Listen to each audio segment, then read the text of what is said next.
Hey,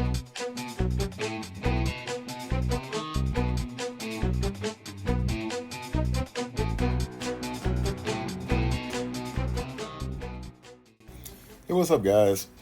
So, as you can see, I ended up going 1-1. I lost yesterday, but it was a good experience. I went against a very skilled player, and so I learned a lot from him on what I need to do to try to go forward with a couple more tweaks to my defense.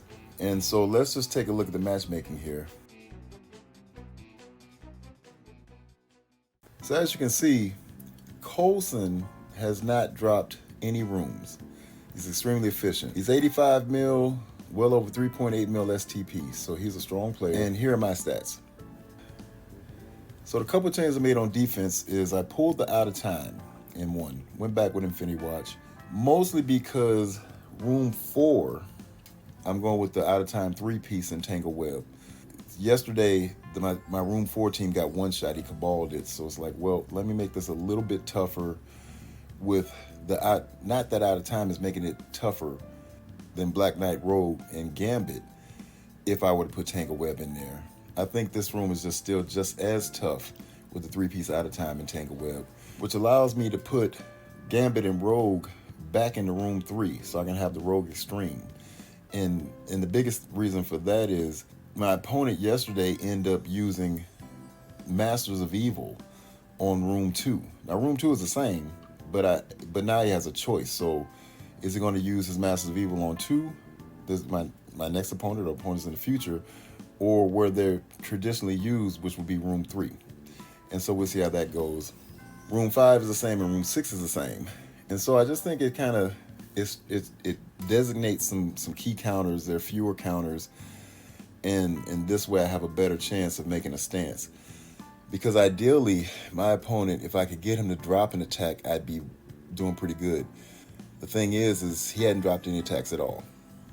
And so what he has on defense, you can see here, he's got Scroll, Apoc, and Old Man Logan on offense. And that's probably why he's been so efficient. The thing is his defense is one-shottable. You just can't make any mistakes. So for room 1, I'm going back to the old counter. Eternals, OR, Falcon, and Shang-Chi. Room 2, I'm hoping that the New Warriors will do fine here. That's what I'm thinking is my best bet, because I do have Hive Mind on defense, so I'm going to try that. And then room 3, because the team is so big, he's got 3 Diamond Gambit and 3 Diamond G19 Nightcrawler. I'm going to use my Masters of Evil with Apoc in here. Room 4, I'm going to go in with Superior 6. Room 5, we're going to do the Secret Defenders with Vulture. And then in room 6, I'm going to do Cabal with Emma and Zemo. And so we'll see how that goes.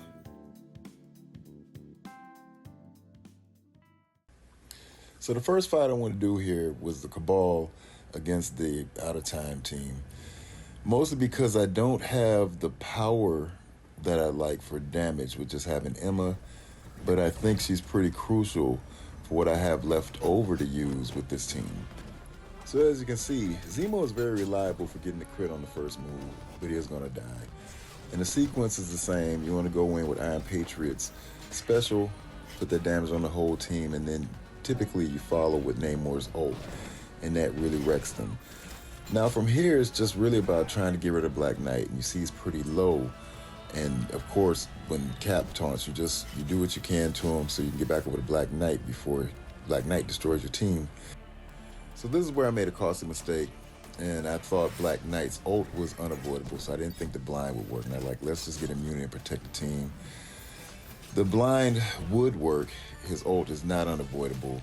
Peggy would have attacked him, and one of my Cabal members would have assisted, and there's a good chance he would have died, and I could have just killed Peggy. So that's a bitter loss right there. So I figured my opponent's next toughest room is Extreme Rogue, because he has a G19 Nightcrawler. And he's got 3 diamonds on Nightcrawler and Gambit. So this is why I feel the need for Apoc. And what I like to do is go in and put that first move from Titania on Rogue so I can ability block her, hopefully not get caught behind her taunt, or have her do her special at an inopportune time. Then what I want to do is put the slow on Nightcrawler, then stun him, as he's the biggest. And some people may say stun Forge because then you could hit Gambit as well, but I prefer to focus in on that huge Nightcrawler, then shift over to Forge. So ideally, when it's time for Apoc to make his move, I can get rid of Forge. And so once I get rid of Forge, I can focus on Gambit. Now, I'd like to use the Abomination special because that makes him taunt. And ideally, when he's taunting, if Rogue takes a turn, then she'll go ahead and target the Abomination. And so that way, there's not a mistake in her trying to hit somebody valuable like Kang. Because if she hits Kang, that could be disastrous to this counter, as well as the counter when you see Dorman here. Now, I think the key thing to keep in mind when you're doing this counter is that Apoc does his job by getting rid of Forge. Then you want to chip away at Gambit so that the ult from Kang can kill everybody. So I like using full Superior 6 to take out Spider-Sidey. I like this placement order for this attack. It can be Spider-Sidey with Black Knight or Dorm, and I think this will still work fine. So the ideal thing is when I'm going in, I want to start off focusing on Peter because he does a lot of heals. So the first attack or two will be on Peter. You see Lizard, I want to ult on Peter. Then when Green Goblin goes, I want to ult on Peter. Now, I have Green Goblin at times as a raider, but in this particular case, it might be good to have him as a striker so that you can make sure you do more damage as he's following the Lizard. And so here, I chose to go ahead and put the Craven ability block on Penny because she's such a threat. And this way, I can set her up for the Slayer ult. In some cases, if Penny is low enough, then I'll use the special, but ideally what I want to do is make sure Penny is dead, and that way I can take care of the rest of the team without much of a threat that they'll come back and retaliate and do more damage to my team than I'd like to see happen.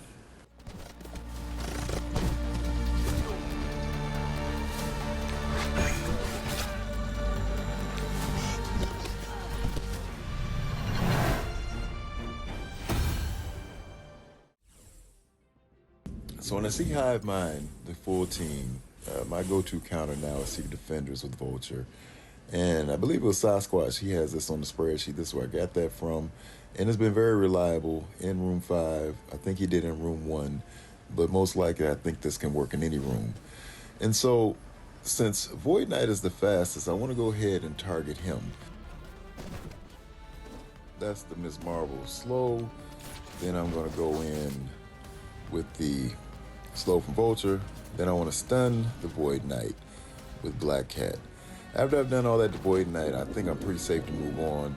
And then so I'll go over to Red Goblin and I'll ability block him with the Robbie's special. So I elected here to put the blind on the 3 on the right, but I think I could have still done the blind on the 3 on the left in this particular case because Red Goblin was pretty much going to die. But I think in most cases, as Red Goblin is going to be stronger and stronger, and maybe the strongest on the team at some point because of his value, I think you still want to make sure that you focus on the Void Knight and the Red Goblin, as the remaining 3 aren't as much of a threat on their own. They are still a threat to wreck your efficiency, but at this point, you can really use your own discretion on how you want to finish these last 3 off.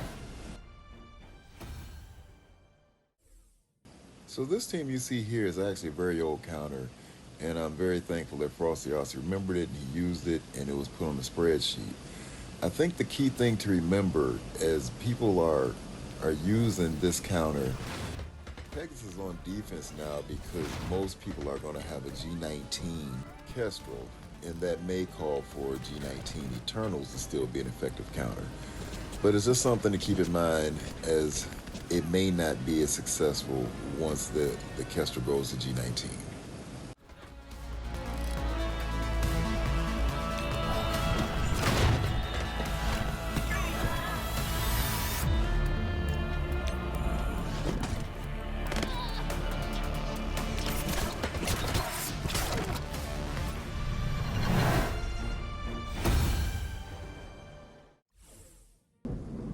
So I ran this counter by Sham just to make sure I could do it because I was wondering if there were some tricks in here. And he said, oh yeah, they can do it. Just keep in mind the Gregs can throw off the turn order. And so he did mention that there's a possibility of getting a revive off of Hela. But the key thing is to go in and just try to get rid of that Dorm, that Hela ASAP. As that's why, of course, the zombie Juggernaut and Iron Man are going to stay alive. And so that's what I focus on, Hela and Dorm. And as soon as I can get over to them, I make haste to get rid of them.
So this is a pretty painful cleanup here, mostly because this will probably cost me this match.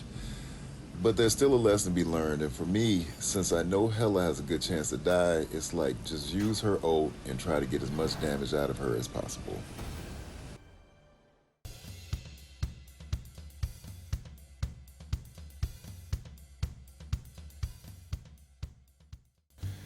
So the results are in, guys, and I pulled it off. That major mistake with Emma, I thought it cost me this match.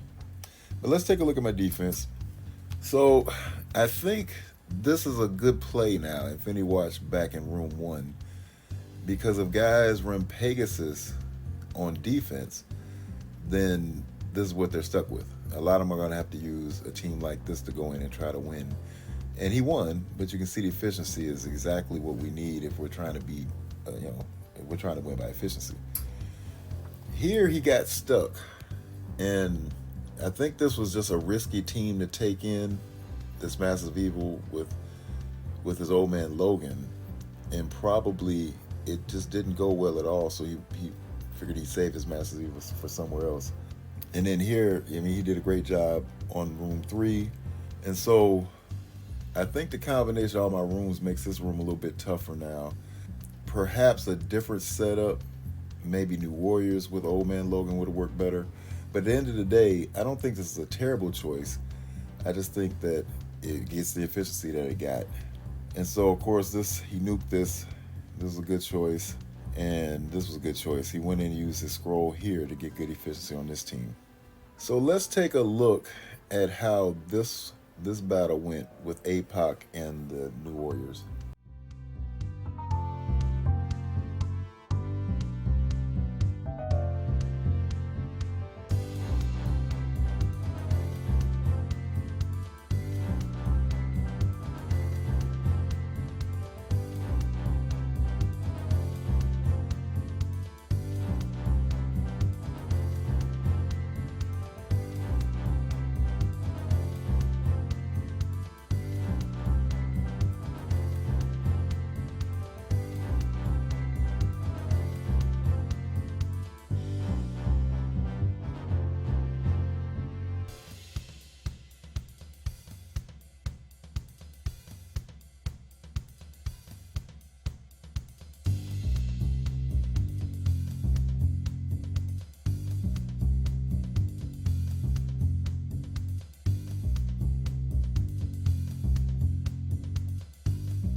Wow, Dakin just came in and did work. And let's take a look at this battle.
Yeah, so I think a placement order change is necessary here.